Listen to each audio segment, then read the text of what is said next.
Olá, boa noite. O ND de hoje vai falar sobre política e ética. Aliás, é o que o Brasil precisa. E para falar sobre este assunto, eu converso com o reverendo Milton Ribeiro, doutor em educação. Tudo bem, reverendo? Bem-vindo. Tudo bem. Muito obrigado pelo honroso convite de estar aqui falando para o seu público. Falar um pouquinho sobre ética, porque afinal o senhor foi escolhido como membro da Comissão de Ética Pública do Governo Federal, é isso? É e isso. Assume hoje? Assumo hoje. Assumo hoje lá no gabinete do general Floriano Peixoto, que é o chefe, é o secretário-geral da presidência. E para mim foi não deixou de ser uma surpresa e como eu sou e fui eleitor do Bolsonaro e acredito na visão dele, eu me senti muito honrado em participar nesse momento político. Reverendo, o senhor é aqui de Santos, né? Uhum. Da Igreja Presbiteriana. Sim, Jardim de Oração. Como é que foi esse convite? O senhor já tinha contato com o pessoal de Brasília? Na verdade, eu tinha contato e tenho contato com o atual ministro da AGU, que é o doutor André de Almeida Mendonça, que é nascido em Santos, filho da cidade. O pai dele foi um dos gerentes do antigo Banespa do Gonzaga, falecido precocemente, e ele adolescente, então ele era membro da minha igreja.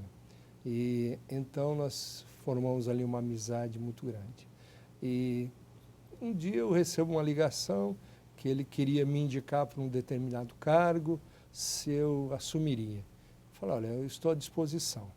E foi aí que estreitou esse convite, conheci outros ministros lá do atual governo, fomos lá umas 2 semanas atrás e jantamos juntos, uma geração nova, de gente nova, com um compromisso diferente da velha política. Isso me encantou e eu topei a parada de participar com eles. O que faz essa nova comissão? Essa comissão é uma comissão que não tem um poder assim deliberativo, ela não decide, mas ela serve como um assessoramento ao presidente da República. Então, ela é ligada à presidência. Casos de denúncias com relação à quebra de ética por funcionários do Executivo Federal e relacionados, mesmo que esteja em outro poder, mas que haja algum relacionamento com o poder federal, essas denúncias chegam, a gente elabora, pode fazer algumas diligências e depois aconselha e sugere, em alguns casos extremos, até exoneração do funcionário a bem do serviço público. Essa comissão, ela conta com quantas pessoas? 7 pessoas. 7, do Brasil inteiro? Tem do Brasil inteiro, sim. E é interessante que são variados, né, os membros e eu achei muito interessante a qualificação deles, né? Eu me senti muito pequeno quando eu olhei o meu currículo perto das outras figuras que estão compondo essa comissão. São todos ligados à educação, reverendo, não? Não necessariamente. Tem administradores, tem advogados, tinha um dos grandes que foi membro dessa comissão, foi o Sepúlveda Pertence, que foi ministro, e que foi um homem que tinha uma visão muito interessante na época que atuava, e outras figuras mais. É só entrar lá no site, tem o currículo deles, a gente fica admirado de ver.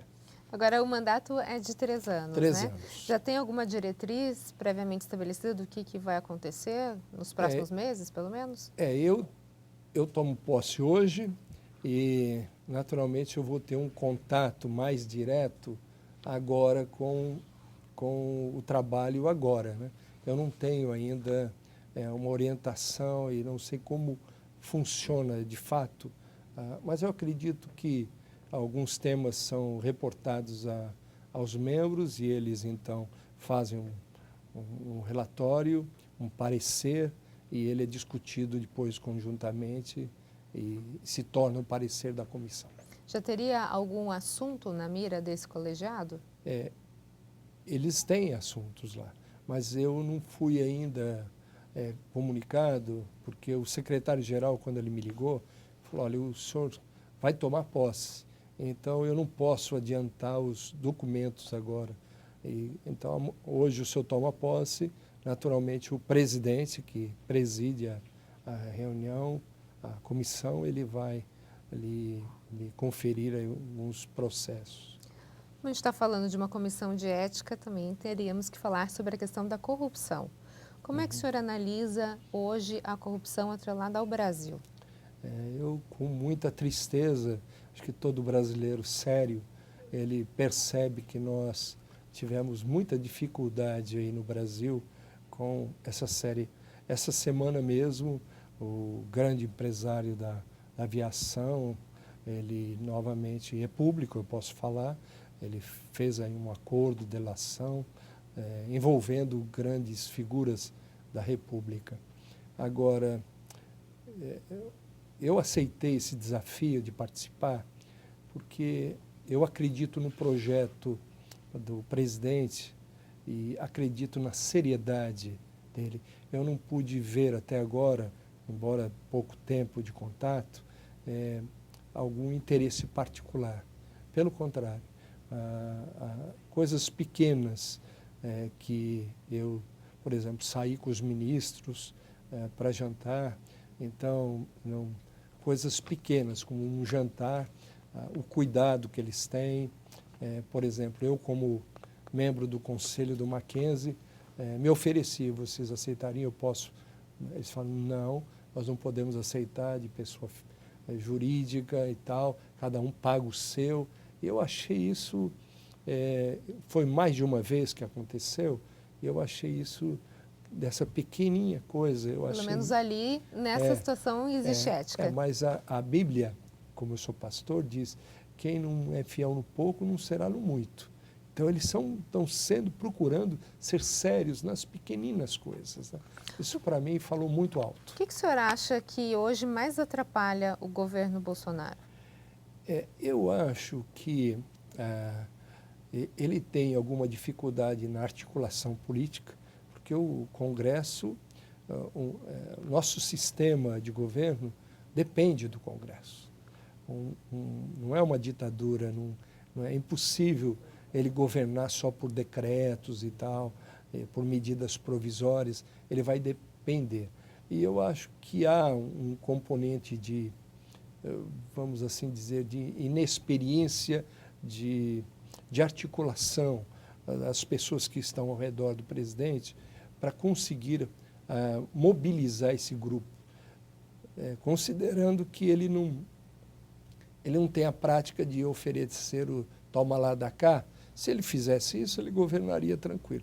Mas como ele se coloca numa posição de que ele quer colocar as pessoas certas nos lugares certos, pelas razões certas, ele tem sofrido essa pressão, quase, posso dizer, uma chantagem de um grupo grande do Legislativo, infelizmente. Tá ok. No próximo bloco a gente continua a falar sobre política e ética. Nós voltamos já já. O PLD está de volta e o nosso assunto de hoje é política e ética e eu converso com o reverendo Milton Ribeiro, doutor em educação. Reverendo, a gente está falando sobre a questão da comissão que o senhor está assumindo, comissão de ética, e também sobre a questão da corrupção. O senhor analisa que o serviço público hoje ele está contaminado pela corrupção? Dá para a gente falar isso? Olha, eu acho que nós temos grandes e bons servidores na área federal. Eu não digo que eles estão contaminados, porque tem muita gente séria se sacrificando para fazer um bom trabalho. Eu mesmo conheço pessoas assim. Mas é claro que tem um componente, e aqui não tem como deixar de falar, que é um componente político, que eles acham que é defensável você retirar alguns recursos para patrocinar futuras campanhas. Então, ele acha, como falo, ele se convence de que ele está fazendo uma coisa, não para enriquecer mas para ele poder financiar um projeto maior que vai fazer bem para todos e tal.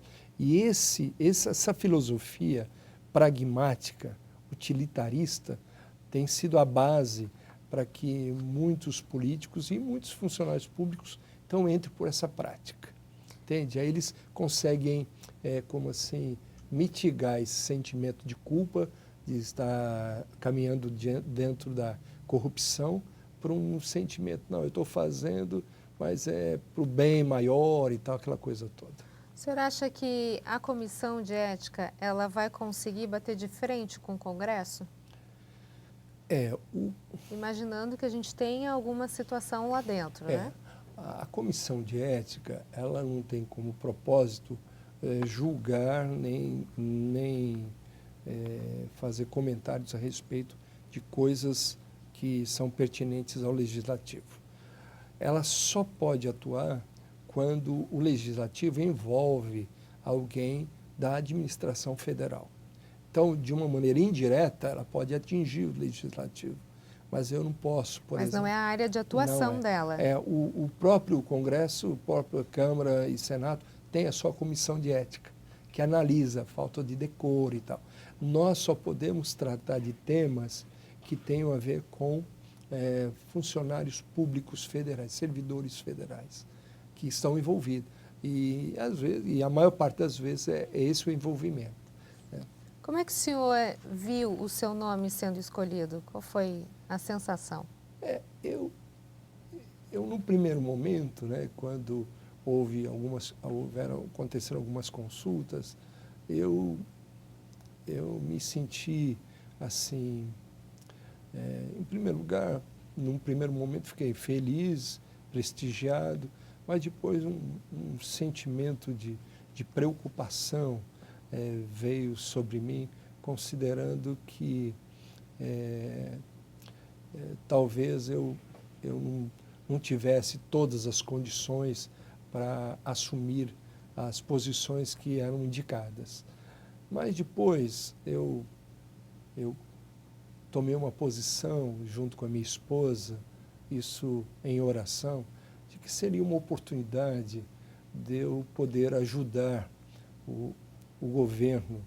E nós oramos na nossa igreja pelo governo, orávamos quando era o PT que estava no governo, continuamos orando agora, pedindo a Deus, em obediência ao que a Bíblia diz, que a gente tem que pedir a Deus pelas autoridades. E aí eu me senti desafiado e lembrei de algumas figuras bíblicas, como José, como Daniel, que tiveram uma atuação no governo e nos governos no seu tempo, sabe? O que o senhor espera fazer nessa comissão? Eu espero, acho que a minha atuação lá vai ser, claro, ao lado da minha formação jurídica, né? Eu vou poder trazer um componente a mais que tem a ver com a minha fé e com meus valores, né? E isso é um diferencial. E eu não creio que eu estou ali à toa, né? Eu não pleiteei essa vaga, eu não fiz campanha, não fui atrás disso. Meu nome foi apresentado, o presidente analisou e resolveu me nomear. O senhor já teve com o presidente ou ainda não? Já tive, mas não depois da indicação. Estive com ele agora, um mês atrás, quando ele esteve num evento ligado ao Mackenzie, no QG, mas conversei mais com o general Heleno, que é um homem admirável, por sinal, que é uma figura admirável, que eu, patriota de verdade, mas com o presidente em si, eu não tive um contato mais direto. Voltando, reverendo, nessas questões relacionadas à corrupção, o ministro da Justiça, Sérgio Moro, levantou a bandeira das medidas de combate à corrupção. Qual que é a sua opinião em relação a esse pacotão do Moro? Quando o povo em comum, quando ele olha e vê toda essa corrupção, a maioria das pessoas não compreende que tudo passa pelo legislativo. A lei é o caminho pelo qual o administrador sério caminha. Se não tiver uma lei própria, nada valerá, porque pode ter alguém com boa vontade, mas não depende, tem um respaldo, né? não tem exatamente. Então, eu acho que é isso que o Moro está tentando fazer. Ele percebeu que ele estava só na ponta prática da aplicabilidade, da aplicação da lei, melhor dizendo, só que ele se ressentia de ter outros elementos. Então, a mudança de posição dele, e ele que esteve lá, ele sabe o que ele sentiu falta. E foi isso que ele inseriu nessas medidas que ele julga que são importantes. E o senhor acha esse pacote um pacote completo? Não é totalmente completo, porque, se você lembra, na discussão, ele já teve algumas mudanças, ou deixou de pôr isso ou aquilo para poder não desagradar de uma maneira já foi de uma geral. forma política, né? Exatamente, já tem um componente. Mas, pelo menos, eu acredito que ele vai ter condição a pessoa que está lá na ponta, o juiz, na hora de aplicar a lei, ele vai ter mais condição com as novas regras, com as novas leis. Falando, reverendo, especificamente do Sérgio Moro, o senhor entende que ele deveria ter seguido na Lava Jato ou o senhor é a favor dele como ministro? Eu estou muito feliz com ele ali. Ele foi um homem e é um homem. Eu estive com ele há 2 semanas também, um outro evento lá em Brasília. E foi o primeiro contato que eu tive com ele. E ele me pareceu uma pessoa muito interessante, muito acessível. E é um camarada também que é um idealista. E para mim isso tem um valor muito grande, porque ele quer ver o bem, ele quer ver as coisas corretamente, sabe? Eu achei que esse desapego dele de uma carreira que lhe daria uma segurança muito grande, respeitabilidade e tal, para vir, entre aspas, se aventurar no mundo político, eu acho que foi um atestado de coragem e de crença naquilo que ele acredita ser o melhor para o Brasil. Então, eu sou favorável. Será que a gente vê ele como candidato a presidente? Eu não sei se ele seria um candidato à presidência, agora é muito cedo, mas eu creio que ele é um dos valores do atual governo Bolsonaro. Se o Bolsonaro não tivesse seriedade na sua proposta, não ia convidar um Sérgio Moro para compor o governo com ele, porque sabe que o Sérgio Moro é um homem que não aceitaria um tipo de coisa errada. Então, quando ele convida, e o próprio Sérgio Moro, ao aceitar, eu acho que foi uma validação na crença de que o Bolsonaro era um cara sério. Okay. Isso. No próximo bloco, a gente continua a falar sobre política e ética. Nós voltamos já já. O ND está de volta. O nosso assunto de hoje é política e ética e eu converso com o reverendo Milton Ribeiro, doutor em educação. Reverendo, a gente estava falando no bloco anterior sobre o Sérgio Moro e já que o senhor vai participar dessa comissão de ética, a polêmica em torno de uma possível indicação do Moro ao STF, isso seria um dos assuntos possíveis de ser avaliados pela comissão de ética? Não é um elemento que nós iríamos analisar. Essa decisão cabe de uma maneira muito direta ao presidente e ao próprio ministro Moro, né? Eu acho que se fizesse uma enquete, talvez o Brasil todo fosse por eleição, ele seria membro do STF. Eu creio que num momento ou no outro ele será indicado e eu acho que ele vai dar grande valor às decisões lá no nosso STF, que foi marcado por um componente muito político há alguns anos. Alguns nos surpreenderam para o bem, né, porque o governo PT que indicou uma grande parte daqueles que estão lá, mas alguns que inclusive foram indicados surpreenderam de uma maneira muito positiva na seriedade, no compromisso deles com o bem maior da sociedade.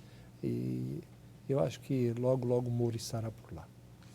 Agora falar um pouquinho sobre o Flávio Bolsonaro. A quebra do sigilo de Flávio Bolsonaro, o senhor acredita que foi uma medida político-judicial para sangrar o governo ou um sinônimo de fim de transparência e fim de privilégios?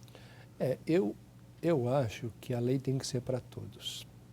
E se a magistratura lá do Rio, as pessoas que estão analisando, elas julgaram de fato que isso foi uma decisão judicial. O Ministério Público, ele pode acusar e falar. Agora, o juiz, a responsabilidade dele é uma análise dos elementos que poderiam ou não ensejar essa quebra. Se ele decidiu, é que ele viu algumas razões, embora subjetivas, mas ele viu razões para fazer isso. Eu não vejo só politicamente, não. Eu acho que eles estão indo no caminho certo.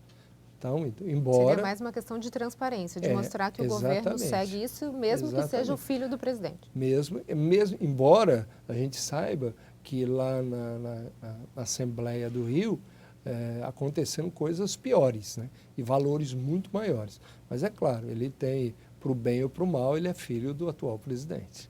Então, ele vai ser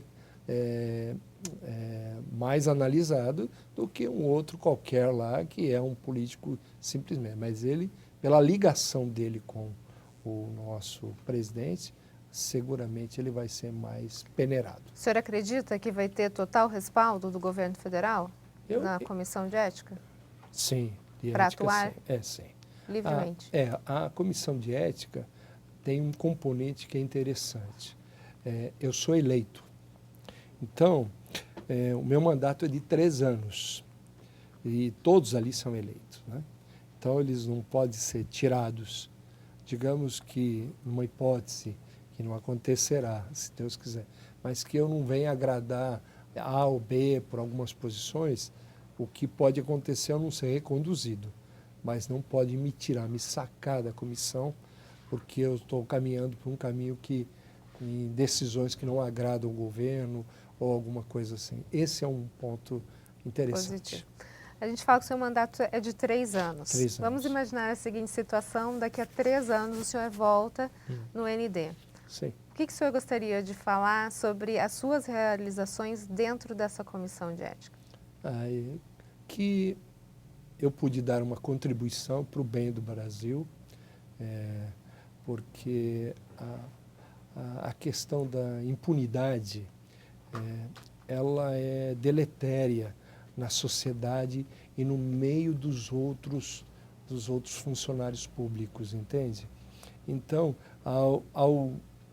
a pessoa, ao perceber que um chefe dela, do Serviço Federal, foi de fato exonerado ou recebeu uma reprimenda pública, ou seja o que for, eles vão ver que a coisa é séria e isso vai ajudar todos. Ok. Reverendo, muito obrigada pela sua participação. Sucesso na Comissão de Ética agora que assume. Muito obrigado. Muito obrigado. Fica aqui também a minha palavra, com licença, de uma saudação especial à minha igreja Jardim de Oração, que é a razão pela qual eu também estou nessa posição. O ND fica por aqui. Uma ótima noite para você. Fique agora com o Jornal da Band. Até mais.